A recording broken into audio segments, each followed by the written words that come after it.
स्वागत है मेरे चैनल में। आज हम जोगिंद्रनगर में रामलीला ग्राउंड में शामिल हुए हैं। आपको मैं सूचित कर दूं कि आज के दिन 1 साल पहले 8 अगस्त 2021 को एक युवती ज्योति लापता हो चुकी थी और 2 दिन तक उनके बारे में तलाश उनको तलाशा गया, वो नहीं मिले। इसके बावजूद लोगों के द्वारा बहुत सी अफवाहें फैलाई गई। उन्होंने ये भी बताया कि ज्योति जो है वो किसी के साथ भाग गई। लेकिन सच्चाई तो ये थी कि ज्योति जी कहीं नहीं भागी हुई थी। उनकी मौत 8 अगस्त को हो चुकी थी और उनका जो शव था वो 7 सितंबर 2021 को मिला था, जो कि एक जंगल में था उनके घर से 7 किलोमीटर की दूरी में। उनका जो सर था वो अलग गिरा हुआ था, उनका जो नीचे का शव था वो अलग गिरा हुआ था।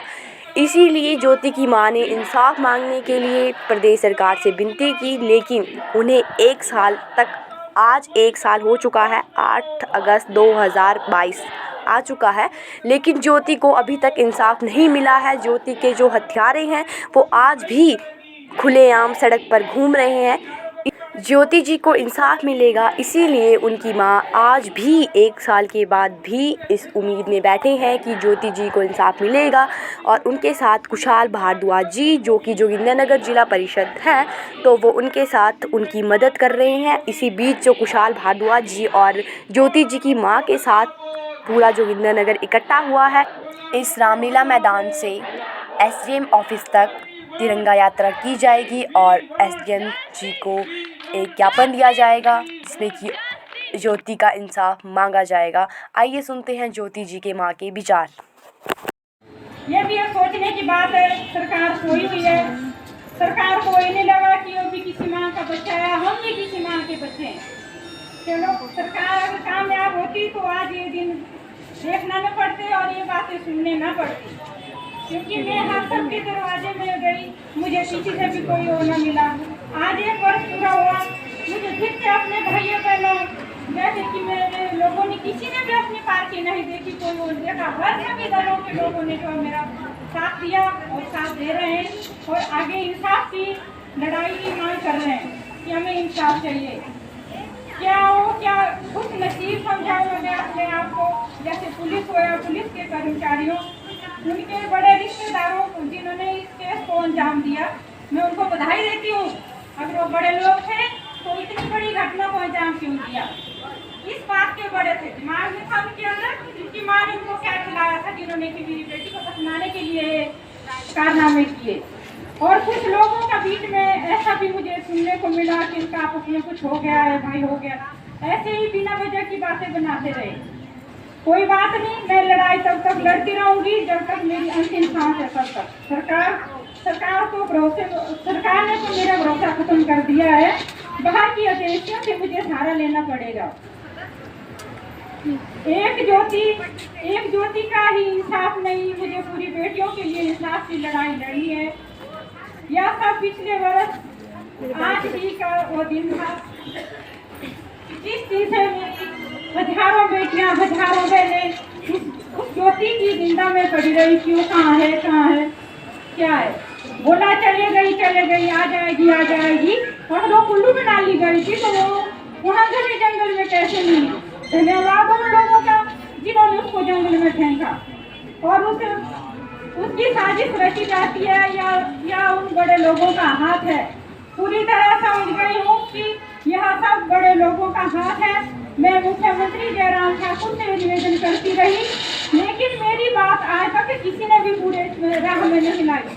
स्पेशल एजेंसियों से जांच की कार्रवाई कराना चाहती हूँ।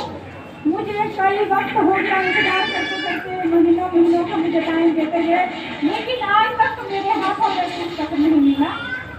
कोई बात नहीं, मुझे सबसे बड़ा राह दिखाने वाले तो मेरे भाई है जिन्होंने को मेरे हाथ में दिया। मैं उनकी सदा आभारी रहूंगी। हे प्रभु, मैं दिन दुगनी रात चौगनी उनकी करे वो लोग जिन्होंने आज मेरे लिए इतना बड़ा लड़ाई का रास्ता खोजा और मेरी दुनिया के सामने शामिल किया। और जोगिंद्रनगर पुलिस अधिकारियों को तो मैं बधाई देती हूँ कि आप ऐसा ही कार्य करते रहना। जो भांग और अफीम वगैरह वो करते हैं उनको 3 से 5 साल 7 साल की सजा मिलती है।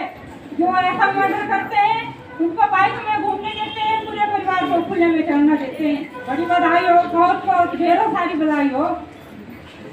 बाकी मैं आज अपनी सभी जनता से निवेदन करती हूँ कि मेरी बहनों, आपने कीमती समय निकाला मेरे लिए, और मेरे भाइयों, जो भी किसी भी पार्टी के लोग थे, अन्य सभी लोगों ने मेरे एक होते हौसला बुलंद। ज्योति जी की माता जी के बाद हम सुनेंगे खुशहाल भारद्वाज जी के विचार।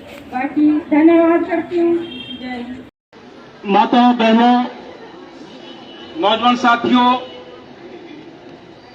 कॉलेज और आसपास के शिक्षण संस्थानों से आए हुए जुझारू क्रांतिकारी साथियों, हमारे बीच में ज्योति की माता जी भी हैं, सावित्री देवी जी। उनके पिताजी आज इसलिए नहीं आ सके क्योंकि दोनों टांगों में दिक्कत चल रही है।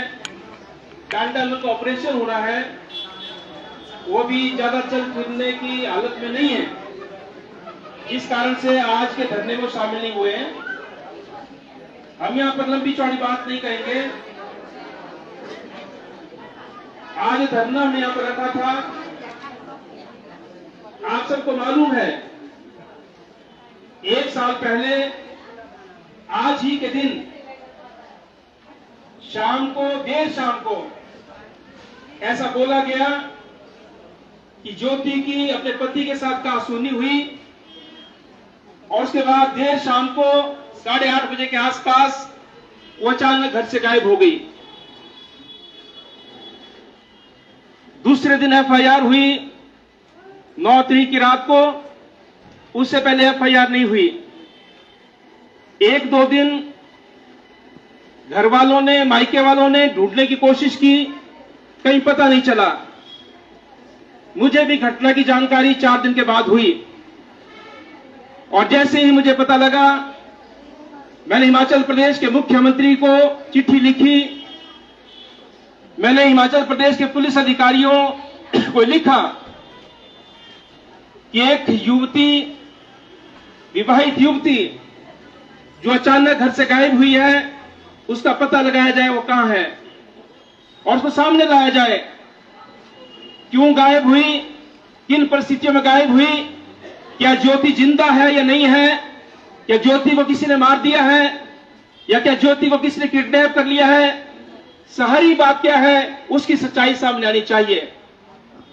जब कोई कार्रवाई नहीं हुई और जोगिंद्रनगर के अंदर सारे के सारे समाज सेवी, उनके मुंह पे ताला लग गया, जोगिंद्रनगर के विधायक के मुंह पे ताला लग गया, जोगिंद्रनगर के बड़े बड़े राजनेताओं के मुंह पे ताला लग गया, और जब मैंने देखा कोई कार्रवाई नहीं हो रही है, तो 26 अगस्त को एक आह्वान मैंने किया, 25 अगस्त की रात को, कि कल यानी कि 26 अगस्त 2021 को सुबह यहीं पर मैं धरना दूंगा। उसके साथ साथ हमारे जो किसान सभा के लोग थे, उनको फोन किया कि आप भी आए, अपने तमाम लोगों को बोले, और भी कोई जनता आना चाहती है तो आए। अगले दिन सुबह ये सारा भर गया था, यहां पर लगभग ये जो मंच है, हमने रैली निकाली, हम एसडीएम ऑफिस तक गए थे 26 अगस्त को, और एक दुष्प्रचार हो रहा था जोगिंद्रनगर के अंदर कि ज्योति भाग गई है किसी के साथ, जैसा आमतौर महिलाओं, बच्चियों के बारे में बोला जाता है, ऐसा घिनौना प्रचार शुरू हो गया। और तब उस दिन भी एक ज्ञापन मुख्यमंत्री को, एक डायरेक्टर जनरल ऑफ पुलिस को, एक एसपी को, तमाम अधिकारियों को दिया। एसडीएम कार्यालय में बैठक हुई, पुलिस अधिकारी वहां पर मौजूद थे, और वहां पर वो यही बोल रहे थे कि सर बड़े जल्दी पता लगाएंगे, वो चली गई है, कहीं भाग गई है। मैंने कहा कैसे कह सकते हैं, किसने इन्वेस्टिगेशन ऑफिसर और किसने आपको जिम्मेदारी दी है इस केस की, जो आप ऐसा बोल रहे हैं कि भाग गई है? अगर ज्योति भागी है तो लाओ उसको, इस केस की पूरी जांच होनी चाहिए। हजार लोग वहां पर पहुंचे थे, ज्योति के माता पिता भी थे, भाई भी थे, बाकी लोग भी थे। और जब वहां पर हमने दबाव बनाया, उसके बाद एसआईटी गठित हुई, स्पेशल इन्वेस्टिगेशन टीम, वो हवा में तीर मारती रही एसआईटी पुलिस की। ज्योति कहीं मिली नहीं, या फिर ज्योति का पता लगाने की गंभीरता से कोशिश हुई नहीं। और 7 सितंबर की रात को, 7 सितंबर दिन को मैं मंडी में था। उससे 1-2 दिन पहले मेरे इनसे भी बात हुई थी, ज्योति की माता जी से। इनका फोन आया था कि अगला कदम क्या करना चाहिए।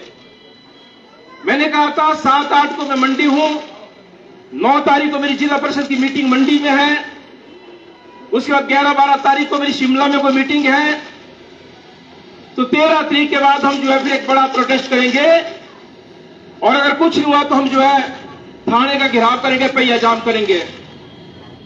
7 तारीख को पता चलता है कि ज्योति की गली सड़ी लाश पेड़ से लटकी मिली है।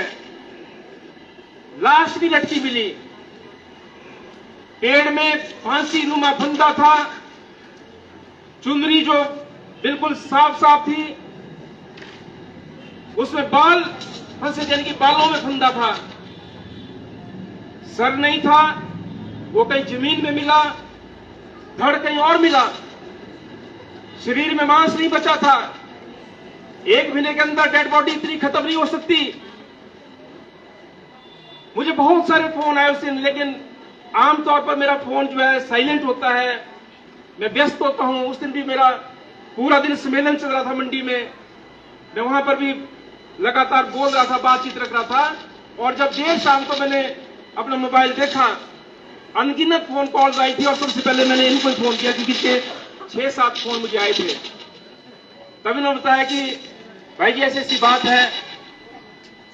हमारा सम्मेलन अगले दिन था, वहां से आने के बाद सीधा हम घर गए, परिजनों से मिले, बाकी लोगों से मिले, और हमने कहा कि 14 तारीख को हम बड़ा प्रदर्शन करेंगे हत्यारों को पकड़ने की मांग को लेकर के। इंसाफ होना चाहिए, कौन दोषी है वो पकड़े जाने चाहिए, और कानून के अनुसार उनको सजा मिलनी चाहिए। आंदोलन फानन में जो है शहर में हुड़दंग मच गया। जो लोग 1 महीना से चुप बैठे थे, जिनके ओंठों पे वो फेविक्विक लगी हुई थी, किसी ने एक शब्द नहीं बोला कि ज्योति को ढूंढा जाए, ज्योति का पता किया जाए। अंत में मैं बस इतना ही कहना चाहूँगी कि ज्योति के हत्यारे को कड़ी से कड़ी सज़ा दी जाए, ताकि किसी भी ज्योति के साथ ऐसा ना हो। आप और हम सुरक्षित रहें। इन्हीं के साथ जय हिंद, जय भारत, जय हिमाचल।